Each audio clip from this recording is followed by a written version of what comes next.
Kinds of unit. Last class में हम लोगों ने जिन पॉइंट्स पर डिस्कशन किया उनमें क्वांटिटी पॉइंट नंबर 1 था, मेजरमेंट पॉइंट नंबर 2 था और यूनिट पॉइंट नंबर 3 था। मेजरमेंट जो हमारा इस चैप्टर का मेन पॉइंट है, मेजरमेंट्स को ही प्रोसीड करने के लिए हम लोगों ने क्वांटिटी को इंट्रोड्यूस किया और हम लोगों ने यूनिट को भी इंट्रोड्यूस किया, दोनों को डिफाइन भी किया था। हम लोगों ने लास्ट क्लास में यह जान लिया था कि किसी भी क्वांटिटी का मेजरमेंट कंप्लीटली तब तक एक्सप्रेस नहीं किया जा सकता जब तक के उसमें यूनिट का मेंशन नहीं हो।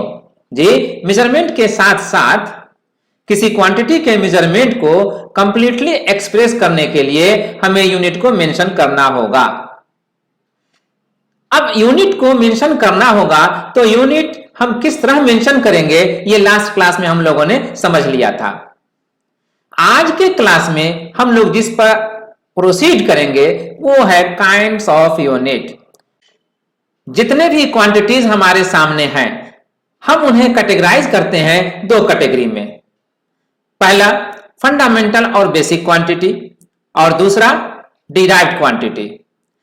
चूंकि क्वांटिटी को हम दो कैटेगरी में कैटेगराइज करेंगे तो जो भी कैटेगरी का क्वांटिटी होगा उसके लिए हम यूनिट सेलेक्ट करेंगे।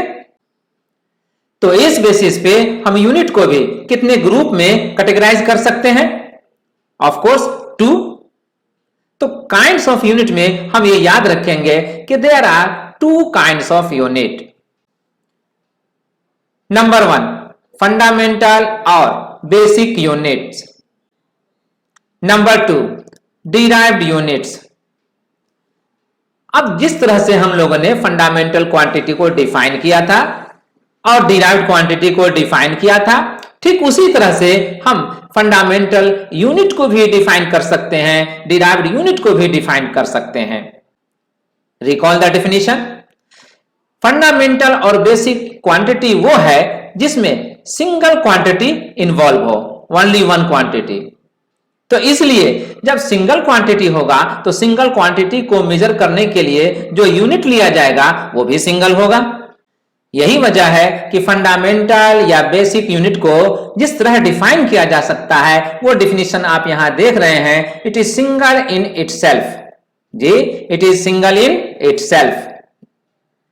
फॉर एग्जाम्पल, अगर लेंथ हमारा बेसिक क्वांटिटी है तो लेंथ का जो यूनिट होगा मेजरमेंट को एक्सप्रेस करने के लिए वो भी बेसिक होगा। यस, तो बेसिक या फंडामेंटल यूनिट लेंथ के लिए हम लोग क्या सिलेक्ट करें? इससे पहले के क्लास में हम लोगों ने लेंथ को एक्सप्रेस करने के लिए जो यूनिट को सिलेक्ट किया था उसमें था मीटर, उसमें था सेंटीमीटर और या फिर किलोमीटर। जी, मीटर, सेंटीमीटर और kilometre ETC।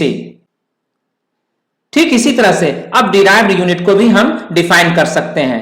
Recall the definition of derived quantity.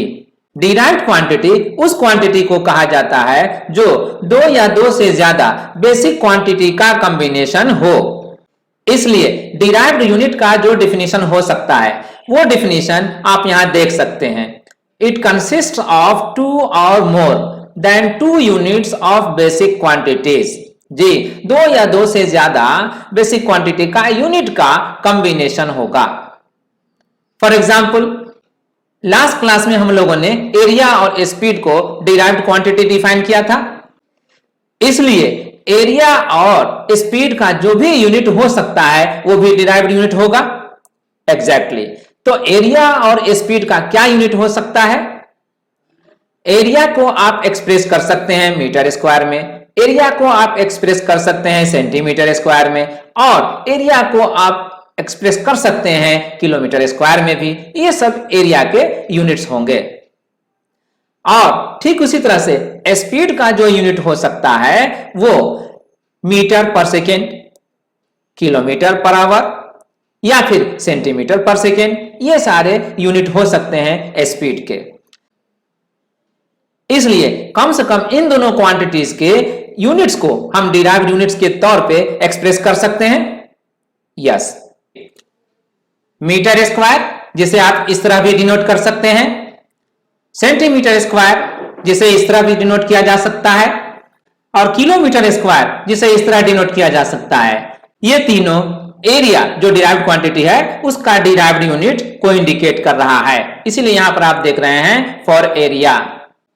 इसी तरह से स्पीड के लिए जो डिराइव्ड यूनिट हो सकता है उसे आप यहां पर देख सकते हैं मीटर पर सेकेंड, जिसे इस तरह भी एक्सप्रेस किया जाता है, सेंटीमीटर पर सेकेंड उसे भी इस तरह एक्सप्रेस किया जा सकता है, और किलोमीटर पर आवर स्पीड का ही यूनिट है जिसे इस तरह से एक्सप्रेस किया जा सकता है। और ये तीनों जो ऑल टुगेदर दिखलाए जा रहे हैं वो स्पीड के लिए दिखलाए जा रहे हैं derived unit.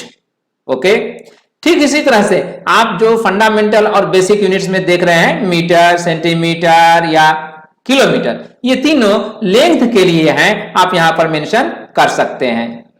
Yes, for length. हमारा नेक्स्ट टॉपिक है methods of finding derived units. Derived unit को हम लोग किस तरह से फाइंड आउट कर सकते हैं, इसके क्या मेथड्स हैं, उसको अब हम यहां पर जानेंगे, समझेंगे। जिस डिराइव्ड क्वांटिटी के यूनिट को आप एक्सप्रेस करना चाहते हैं उसका मैथमेटिकल फॉर्मूला क्या है, यू मस्ट नो इट। इसे आपको जानना होगा। अगर आप मैथमेटिकल फॉर्मूला को जान रहे हैं तो उस मैथमेटिकल फॉर्मूला में कौन कौन से बेसिक क्वांटिटीज इन्वॉल्व हैं उसके यूनिट को आप एक्सप्रेस कर दीजिए और सिंप्लीफाई कर दीजिए, और फिर जो आएगा रिजल्ट वही आपका डिराइव्ड यूनिट होगा उस डिराइव्ड क्वांटिटी का। अंडरस्टैंड? इसके लिए यहां पर यह रूल मैंने मेंशन कर दिया है। By applying mathematical formula and using the basic units for the corresponding basic quantities involved in it. For example, area और speed। इससे पहले के एग्जाम्पल में मैंने यही दो डिराइव्ड क्वांटिटी का मेंशन किया था। तो एरिया के लिए आप क्या लिखते हैं, mathematical formula, yes, area equal to length into breadth. अब अगर आप इस एरिया का जो डिराइव्ड क्वांटिटी है इस एरिया का यूनिट को मेंशन करना चाहें तो किस तरह करेंगे, unit of area equal to क्या होगा, मीटर इंटू मीटर। ये मीटर इस लेंथ को मेजर कर रहा है और ये मीटर इस ब्रेथ को मेजर कर रहा है। ये एक फैक्ट है कि ब्रेथ भी एक काइंड ऑफ लेंथ ही है, इसीलिए ब्रेथ का यूनिट भी मीटर ही लिया गया है, जिस तरह से लेंथ का यूनिट यहां पर मीटर लिया गया है। ठीक इसी तरह से अगर आप लेंथ का यूनिट सेंटीमीटर ले रहे हो तो फिर ब्रेथ का यूनिट भी सेंटीमीटर लेंगे, और तब उसका रिजल्ट क्या होगा, जिस तरह यहां पर आप देखकर कह सकते हैं कि मीटर इंटू मीटर लिखा जा सकता है मीटर स्क्वायर। तो वैसे ही अगर आप सेंटीमीटर लेंगे तो सेंटीमीटर इंटू सेंटीमीटर क्या होगा, सेंटीमीटर स्क्वायर। यहां पर यह लिखना अब जरूरी नहीं रहा। ठीक इसी तरह से स्पीड भी एक डिराइव्ड क्वांटिटी है, तो स्पीड का भी मैथमेटिकल फॉर्मूला होगा डिस्टेंस बाय टाइम। किसका मैथमेटिकल फॉर्मूला हुआ, स्पीड का। तो अब स्पीड का यूनिट क्या होगा, जे, यूनिट ऑफ स्पीड। क्या हो रहा है यूनिट ऑफ स्पीड, मीटर पर सेकेंड। मीटर इस डिस्टेंस क्वांटिटी को मेजर कर रहा है और ये सेकेंड इस टाइम क्वांटिटी को मेजर कर रहा है। तो मीटर पर सेकेंड, जिसे आप इस तरह भी एक्सप्रेस कर सकते हैं m/s करके, या फिर लेटेस्ट नोटेशन जो होगा वो ये है m(s-1). इसमें एक और क्वांटिटी लेते हैं फोर्स। फोर्स का मैथमेटिकल फॉर्मूला क्या है, फोर्स को डिफाइन किया जाता है mathematically mass times acceleration. Force equal to mass into acceleration. अब यूनिट ऑफ फोर्स क्या हो सकता है इस फॉर्मूले से, यूनिट ऑफ फोर्स को एक्सप्लेन करने में अब हमें मास का यूनिट और एक्सेलरेशन का यूनिट को जानना होगा।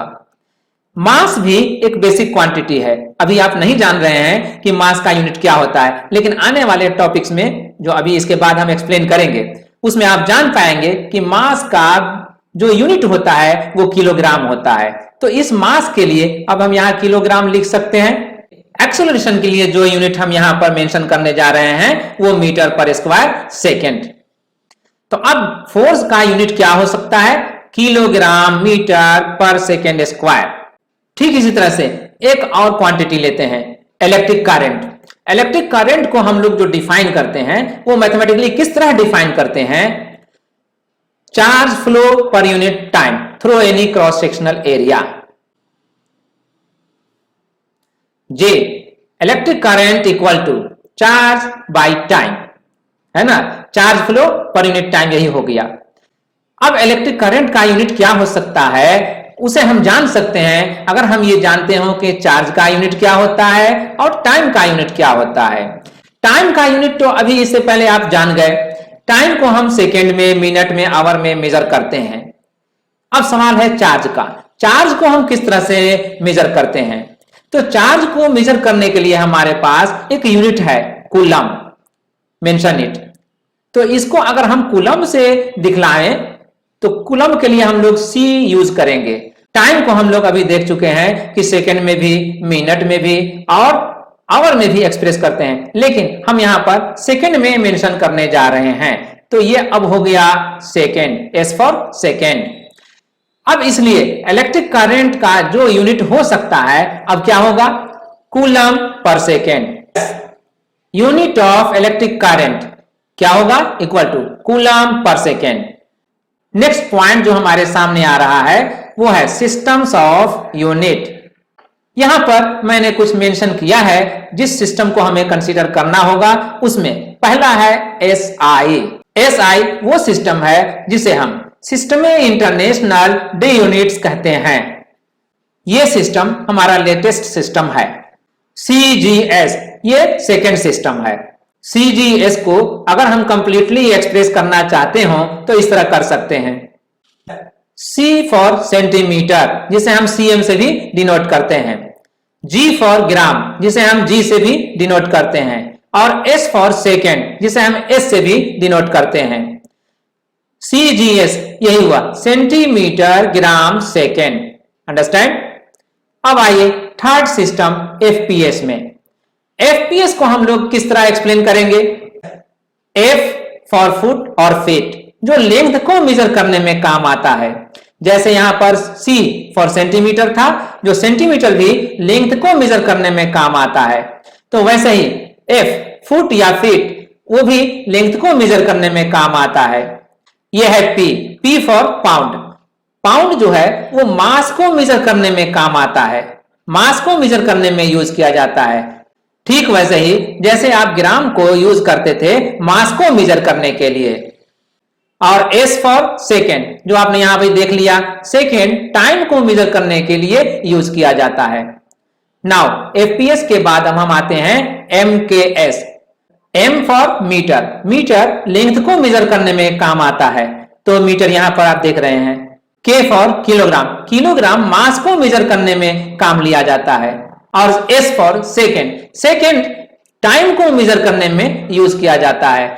Now we come to the points SI units and symbols of 7 basic quantities. SI units, जैसा कि मैंने कहा SI सिस्टम हमारा लेटेस्ट सिस्टम है। इस लेटेस्ट सिस्टम में 7 बेसिक क्वांटिटी को इंट्रोड्यूस किया गया है, डिफाइन किया गया है, और इसीलिए यहां पर आप जो देख रहे हैं वो 7 ही देख रहे हैं। 7 basic quantities, basic quantities. SI system में जो 7 बेसिक क्वांटिटीज को इंट्रोड्यूस किया गया है उसमें फर्स्ट क्वांटिटी आप देख रहे हैं लेंथ। लेंथ को मेजर करने के लिए जो यूनिट सेलेक्ट किया गया है वो है मीटर, और इस मीटर को आप किस तरह डिनोट करेंगे उसके लिए आप ये सिंबल देख लीजिए। ठीक है। क्वांटिटी नंबर 2 मास, ये मास है सेकेंड क्वांटिटी। मास को जो मेजर करने के लिए यूनिट सेलेक्ट किया गया है वो है किलोग्राम, और किलोग्राम को आप किस तरह डिनोट करेंगे ये देख लीजिए, केजी। थर्ड क्वांटिटी है टाइम। टाइम को आप लोग किस तरह मेजर करेंगे इसके लिए यूनिट क्या है? यह है सेकेंड। SI यूनिट जो सजेस्ट किया गया है वो सेकेंड, और सेकेंड को आप सिंबलाइज करेंगे S से। टेम्परेचर फोर्थ क्वांटिटी है। टेम्परेचर को मेजर करने के लिए जो SI यूनिट सजेस्ट किया गया है वो है केल्विन, और केल्विन को आप K से डिनोट करेंगे। ल्यूमिनस इंटेंसिटी, ये है फिफ्थ क्वांटिटी। फिफ्थ क्वांटिटी को आप जो मेजर करेंगे एसआई यूनिट के साथ वो है कैंडला। कैंडला को आप सीडी से डिनोट करेंगे। और सिक्स्थ क्वांटिटी है इलेक्ट्रिक करंट। इलेक्ट्रिक करंट को आप मेजर करेंगे एम्पियर में, इसके लिए यही यूनिट सजेस्ट किया गया है। और एम्पियर को आप लोग डिनोट करेंगे ए से, यही नोटेशन है इसका। अमाउंट ऑफ सब्सटेंस, ये है seventh and last quantity, amount of substance. Yes, इसके लिए जो एसआई यूनिट सजेस्ट किया गया है वो है मोल, और मोल को आप इस तरह से इंडिकेट करेंगे।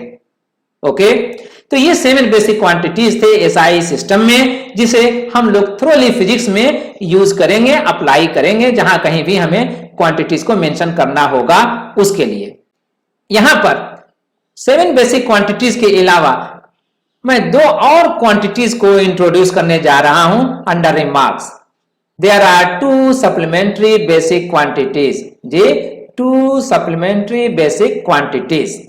अब 2 सप्लीमेंट्री बेसिक क्वांटिटीज जो आप यहां पर देख रहे हैं, उनमें से फर्स्ट है एंगल और सेकेंड है सॉलिड एंगल। ये जो एंगल है वो प्लेन फिगर के लिए है, और ये जो सॉलिड एंगल है वो स्पेस फिगर के लिए है। प्लेन फिगर को जो एंगल है प्लेन फिगर, अब जो एंगल प्लेन फिगर है उसको मेजर करने के लिए जो यूनिट सजेस्ट किया जा रहा है वो रेडियन है। आप यहां पर आरडी देख रहे हैं और यहां पर रेडियन देख रहे हैं। रेडियन कंप्लीट वर्ड है और उसी का ये शॉर्ट फॉर्म है आरडी। इस एंगल को मेजर करने के लिए एसआई सिस्टम में जो यूनिट सजेस्ट किया गया है वो है एसटी रेडियन। एसटी रेडियन को हम लोग एसटी आरडी से इंडिकेट करेंगे, डिनोट करेंगे। अब आप इसका कुछ बेसिक आइडिया ले लीजिए, what is angle and what is solid angle. Angle को डिफाइन करने के लिए हम लोग 2 लाइन सेगमेंट लेते हैं, उसमें से एक लाइन सेगमेंट आप ये देख सकते हैं और दूसरा लाइन सेगमेंट आप ये देख सकते हैं। इन दोनों लाइन सेगमेंट का यहां पर मीटिंग हो रहा है।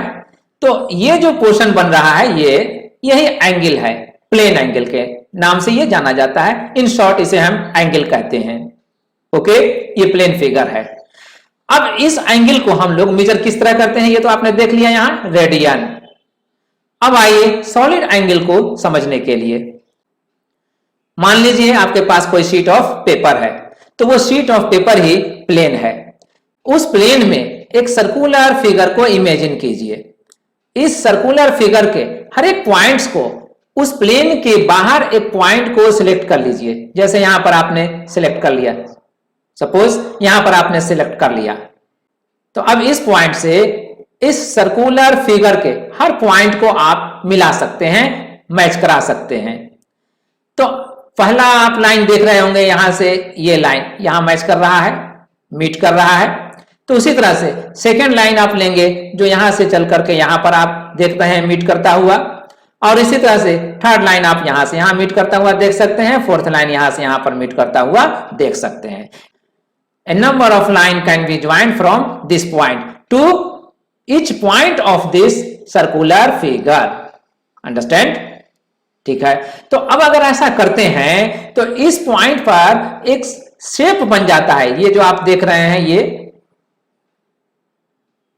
ये फिगर जी, ये सर्कुलर शेप बन जाता है। ये एक तरह का कॉर्नर है, इस पॉइंट के लिए एक तरह का ये कॉर्नर है, लेकिन ये कॉर्नर इस प्लेन में नहीं है। जैसे ये कॉर्नर इसी प्लेन में है, प्लेन ऑफ शीट में ही है, तो ये कॉर्नर इस प्लेन ऑफ शीट में नहीं है, ये प्लेन ऑफ शीट से आउट है, बाहर है। तो ये एंगल जो बन रहा है इस कॉर्नर पे, इस पॉइंट पे, ये जो एंगल बन रहा है यही एंगल कहलाएगा सॉलिड एंगल। और यही सॉलिड एंगल आप यहां पर मेंशन करता हुआ देख रहे हैं, सॉलिड एंगल, और ये था प्लेन एंगल। और अब हम पॉइंट्स को एक्सप्लेन करते करते उस पॉइंट पर पहुंच गए हैं जो guidelines for writing the units है, और यही point guidelines for writing the units आज के क्लास के लिए लास्ट पॉइंट होगा।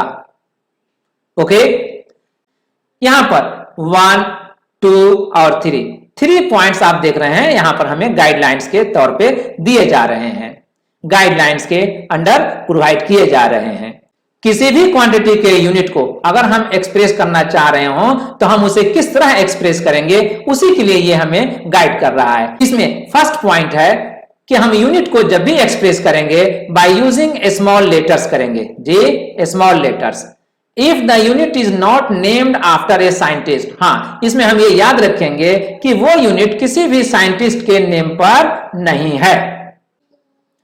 जैसे मीटर फॉर लेंथ और मीटर पर सेकेंड फॉर स्पीड, ये हमारा देख रहे हैं जो भी यूनिट यहां पर मेंशन कर रहे हैं मीटर स्मॉल लेटर से मेंशन कर रहे हैं, ये मीटर पर सेकेंड भी स्मॉल लेटर से मेंशन किया जा रहा है।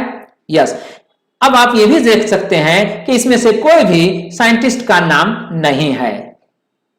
आइए सेकंड पॉइंट पर फोकस करते हैं। सेकंड पॉइंट हमें कह रहा है कि अगर किसी यूनिट को एक्सप्रेस करने में आप जान रहे हो कि वो यूनिट किसी साइंटिस्ट के नाम पर सजेस्ट किया जा रहा है, तो फिर आप उसको कैपिटल लेटर से मेंशन करेंगे। Yes, by using capital letter जी, by using capital letter. If the unit is named after a scientist जी, if the unit is named after a scientist. अब एग्जाम्पल के लिए क्या कहें, जैसे हमने इससे पहले के एग्जाम्पल्स में फोर्स को हमने डिराइव्ड क्वांटिटी मान करके एक्सप्लेन किया था। फोर्स का यूनिट क्या होता है उसमें आपने देखा था किलोग्राम मीटर पर स्क्वायर सेकेंड, किलोग्राम मीटर पर स्क्वायर सेकेंड। अब ये किलोग्राम मीटर पर स्क्वायर सेकेंड किसके लिए है, फॉर फोर्स, फोर्स के लिए है यूनिट किलोग्राम मीटर पर स्क्वायर सेकेंड। लेकिन इसी किलोग्राम मीटर पर स्क्वायर सेकेंड को न्यूटन के ऑनर में एक यूनिट नाम दिया जाता है और वो है न्यूटन। यस, न्यूटन का फर्स्ट लेटर एन यहां पर आप देख रहे हैं, अंडरस्टैंड। आइए थर्ड पॉइंट, थर्ड पॉइंट कह रहा है कि अगर यूनिट लिखना हो आपको किसी को और फुल्ली लिखना हो, सिंबलाइज नहीं, सिंबल्स में नहीं, कंप्लीट एक्सप्रेस करना हो, तो फिर उसमें आप स्मॉल लेटर का ही यूज करेंगे, भले ही वो यूनिट किसी साइंटिस्ट के नेम पर भी दिया गया हो। अंडरस्टैंड, अगर कोई यूनिट किसी साइंटिस्ट के ऑनर में दिया गया है और आप उस यूनिट को कंप्लीटली एक्सप्रेस करना चाहते हैं तो फिर स्मॉल लेटर का यूज करेंगे, इसलिए यहां पर मेंशन किया जा रहा है by using small letters. If the unit is mentioned in a full name जी, यूनिट को अगर आप फुल नेम में मेंशन कर रहे हैं तो फिर उसको स्मॉल लेटर से ही मेंशन करेंगे। जैसे अब यहां पर देख लीजिए, फिर आते हैं इसी पॉइंट पर। न्यूटन हमने अभी कहा, न्यूटन फोर्स का यूनिट सजेस्ट किया गया है, तो न्यूटन के ऑनर में सजेस्ट किया गया है, साइंटिस्ट थे जी। अब न्यूटन को अगर हम कंप्लीटली मेंशन करना चाहते हैं, एक्सप्रेस करना चाहते हैं, तो फिर हम इसे स्मॉल लेटर में मेंशन करेंगे। जैसे न्यूटन फॉर फोर्स, हमने यहां पर न्यूटन के यूनिट को कंप्लीटली जी मेंशन किया है, फुल नेम में मेंशन किया है, इसलिए स्मॉल लेटर्स में मेंशन किया है। अगले क्लास में एसआई सिस्टम में जो भी बेसिक क्वांटिटीज इंट्रोड्यूस किए गए हैं उनमें से कुछ को डिफाइन करेंगे और एक्सप्लेन भी करेंगे। तो wait for the next class.